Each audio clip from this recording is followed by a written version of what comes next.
Coucou tout le monde,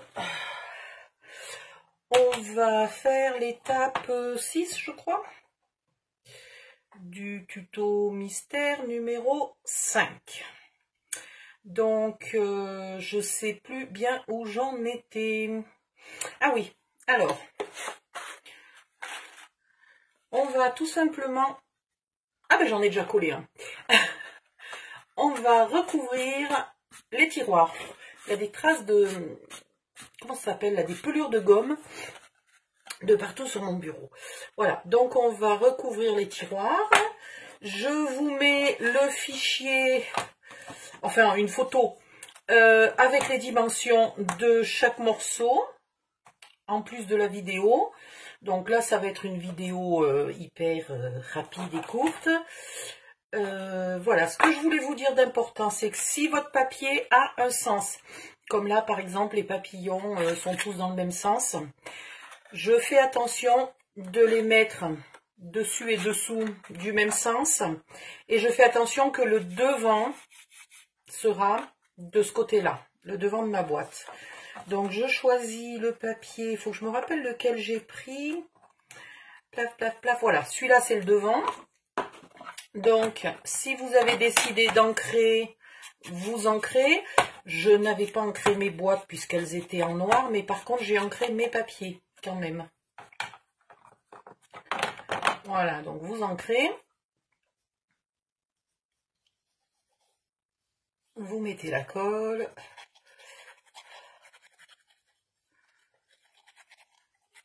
Bon, hier, j'étais crevée et là, aujourd'hui, j'ai... Je tousse pas trop, mais par contre, j'ai une crève d'enfer.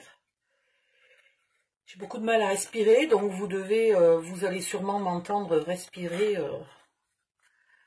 Enfin, ça va s'entendre, quoi. Ah bah si, voilà, effectivement, je tousse. Donc, pardon. Ça, c'est mon devant. Du coup, pour l'instant, je ne mets pas de papier à l'intérieur. Je mets mes papiers. Je vais prendre mon modèle. Parce qu'en fait, j'ai décidé que quand j'ai découpé mes feuilles de papier, je les ai découpées l'une sur l'autre, donc elles sont exactement au même motif. Et du coup, je veux faire mes deux tiroirs exactement à l'identique. Donc au fond, j'ai mis ce bout de papier là, je vais mettre celui-là, qui est le même. J'ai l'impression qu'en plus, ce matin, je suis super embrouillée dans mon cerveau.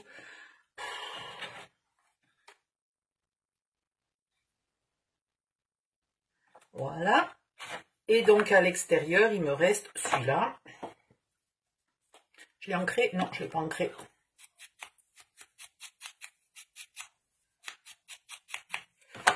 Voilà.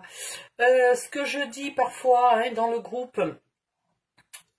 quand vous n'avez pas envie que l'encre, que le bord des pages soit ancré de manière trop vive.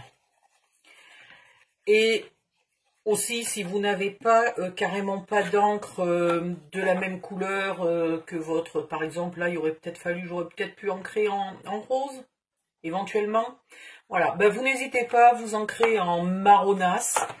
Moi, j'ai Walnut Stain. Voilà, commence à être bien usé. Je m'en sers tellement. Voilà. Ou vintage photo, ou un espèce de... J'ai trouvé aussi, au début, je trouvais pas de marron. Les premières que j'ai achetées étaient une espèce de kaki foncé, un peu cacadois, marronasse. Et ben ça faisait super bien. Voilà. Cacadois marronasse tout moche, ça fait super bien pour ancrer et donner un petit air vintage.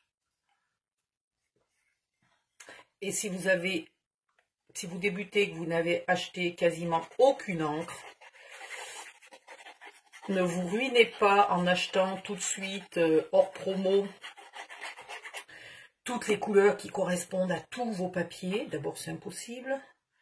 Et de deux, ça serait vraiment franchement ruineux parce que c'est au moins 5-6 € une boîte comme ça. Hein. Vous achetez une vintage photo ou un marronasse cacadois, voilà. Et ça fait pour tout. Alors, pourquoi je colle sur ma plaque C'est une bonne question, ça. Histoire de risquer de la dégueulasser.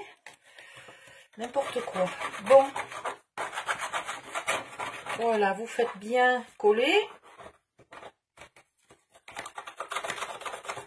Ça va être brouillon aujourd'hui, je sens. Hein. Alors, le devant est là. Le côté est là. Donc, sur le côté, il me faut celle-là.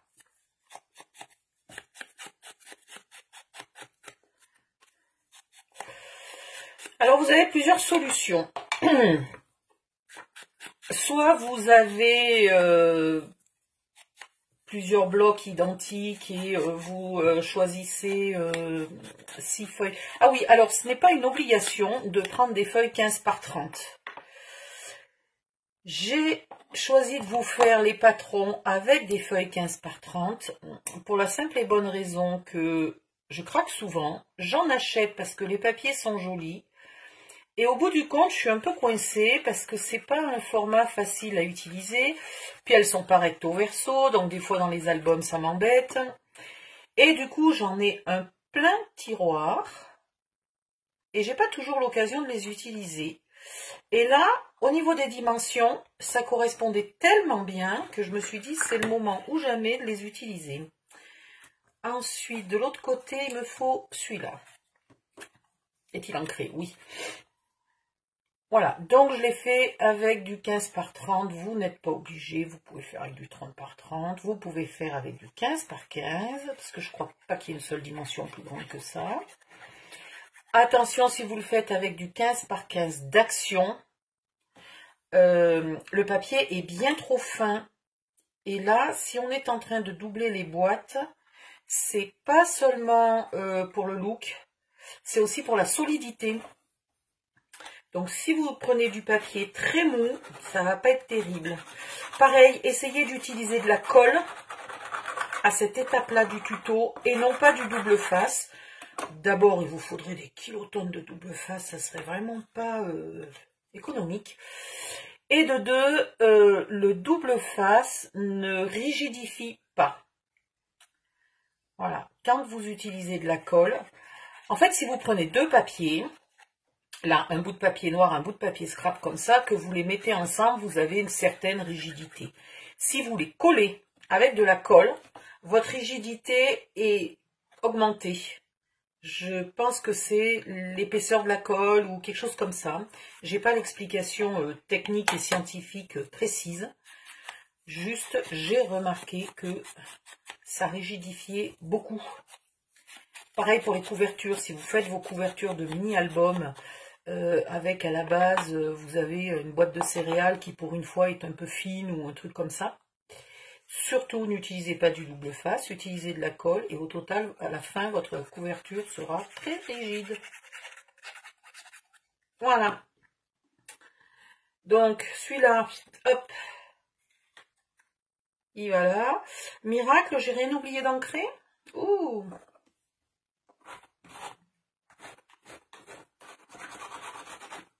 Voilà, et j'ai laissé toujours ici le devant, vous voyez, le devant, même ici, je ne l'ai pas encore collé. Voilà. Donc maintenant, donc je voulais vous parler d'abord des papiers. Soit vous utilisez, je vais vous montrer, oh ben je vais vous le montrer comme ça sera mieux. Aïe! Soit vous utilisez des papiers différents. Voilà, là j'en ai utilisé 2, 2 et 2. Et ici, voilà. Soit vous utilisez les mêmes, soit vous utilisez un joli papier devant. Si par exemple vous avez un motif, vous découpez dans votre motif vos 6 morceaux et vous les recollez au bon endroit chacun. Ce qui fait que vous aurez le motif qui sera, imaginons que ce soit un gros cœur, quand vous fermez vos tiroirs, le gros cœur, il se voit de nouveau. Sachant que dans ce cas-là, vous êtes obligé de toujours remettre les tiroirs à la même place. Bon. Voilà.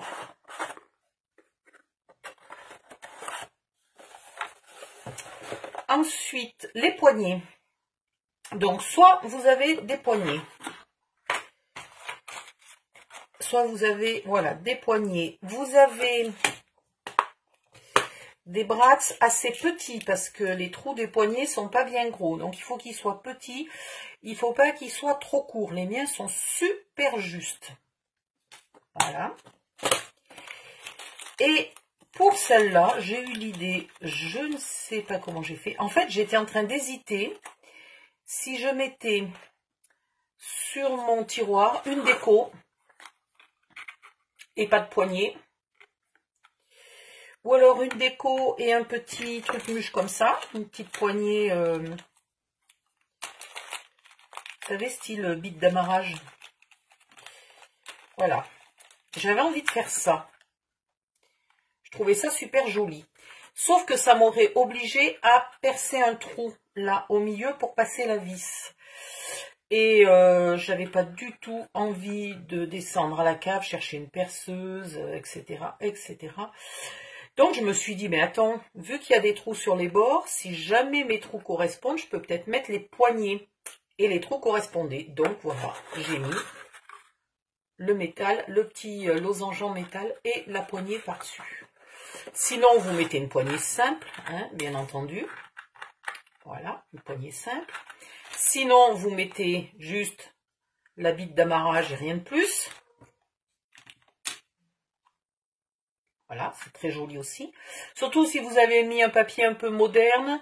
Les bites d'amarrage, elles existent en métal style couleur inox ou couleur dorée, etc. Moins vintage que ça.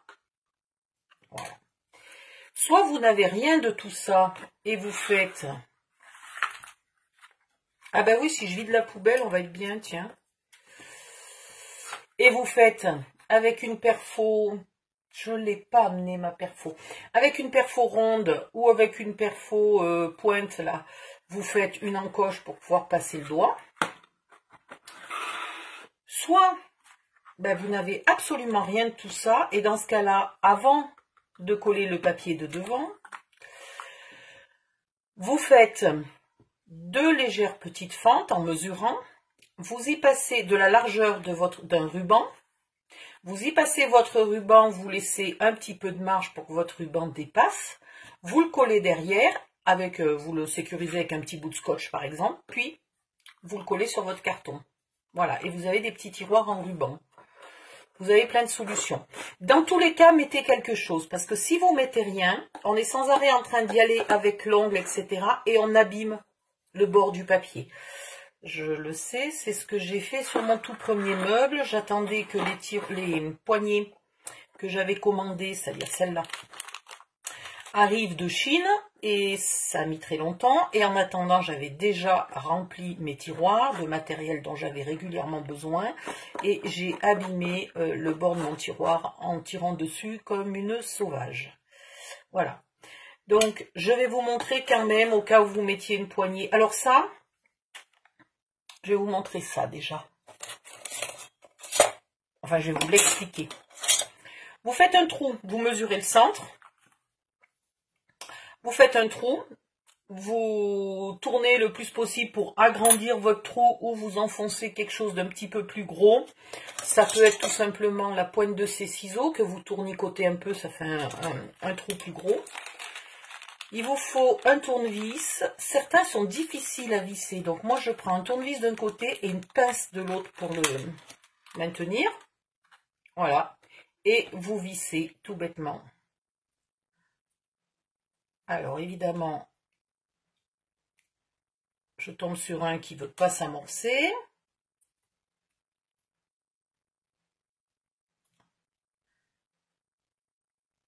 Voilà, quand je vous dis que c'est pas si facile que ça. Donc, vous tenez avec la pince et de l'autre côté avec le tournevis. Ils sont pas du tout faciles à mettre sur un papier aussi fin. Parce qu'en fait, il va falloir visser très très loin et c'est super limite. Voilà. Donc, c'est pas ce que je préfère pour les tiroirs en papier. Ils sont bien pour les tiroirs en carton épais, mais pas pour les tiroirs en papier. Voilà. Alors, pour mettre une poignée, vous mesurez. Alors, vous pouvez la mettre tout à fait au centre en hauteur et en largeur. Vous pouvez la mettre plutôt en haut si vous avez envie. Dans tous les cas, faut la centrer sur la largeur. Ça, c'est clair que je vois pas l'intérêt de mettre une poignée au bord. Donc, ou ici ou au milieu. En bas, c'est très moche aussi. Donc, il n'y a pas de raison. Et après, alors, soit vous mesurez, soit vous y allez un peu au pifomètre. Vous marquez l'emplacement des trous. Vous maintenez votre carton pour ne pas défoncer votre boîte, mais vous ne laissez pas vos doigts derrière. Vous faites les trous. Alors, bon, ben là, moi, j'y vois pas assez. Hein. Dans le glitter, ça n'écrit pas. Il aurait fallu que je prenne la pointe d'un feutre. Est-ce que ça marche là? Oui, là, cette fois-ci, j'y vois à peu près. Voilà. Et vous agrandissez un petit peu votre trou en fonction de la taille de vos brasses. Voilà, donc moi, je mets ma petite plaque de métal qui va, mais alors pile poil, quoi.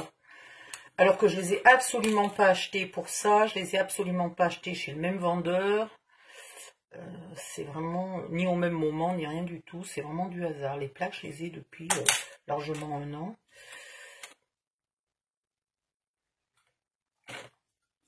Hop. Et c'est là que vous vous amusez parce que les brats, eh ben, ils sont pas très longs.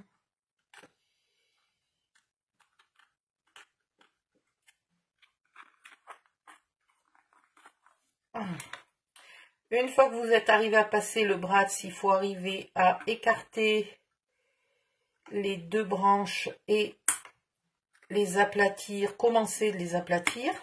Voilà, une fois que vous les avez aplatis à peu près, vous bloquez avec votre doigt dessous et vous finissez de les aplatir. Moi, j'aplatis avec l'arrière de mon outil, qui fait très bien pour ça.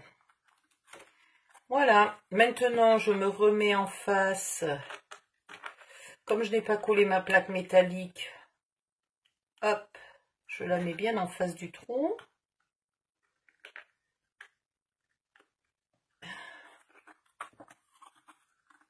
Ah non! C'est pourri, j'étais arrivée du premier coup.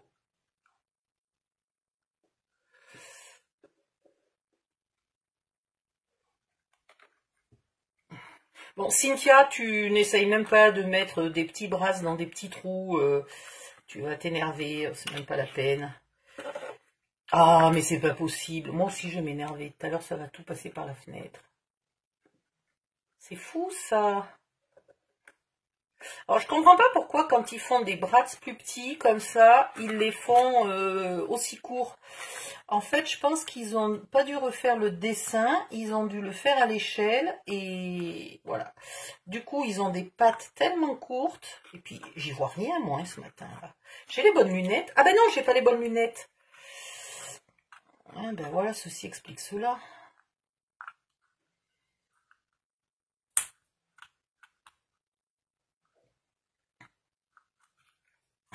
Aujourd'hui, pareil. Hier, on a eu un tout petit peu de pluie en fin de journée. Et du coup, aujourd'hui, c'est tout grisâtre. Donc, voilà. Donc, j'ai pas beaucoup de lumière. Et voilà. Donc, maintenant que tout est fixé. Non, mais quand je dis que j'y vois rien, c'est fou. Je trouvais même plus ma colle.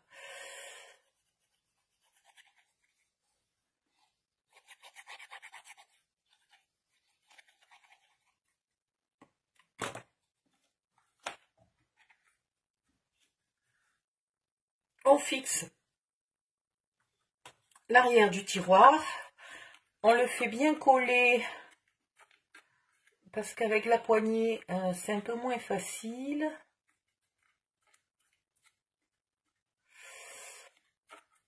Et voilà.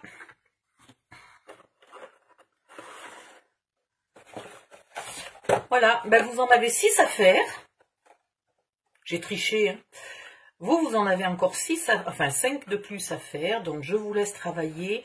Et je vais aller vous préparer la vidéo pour la suite qui sera le dessus. Voilà. À plus!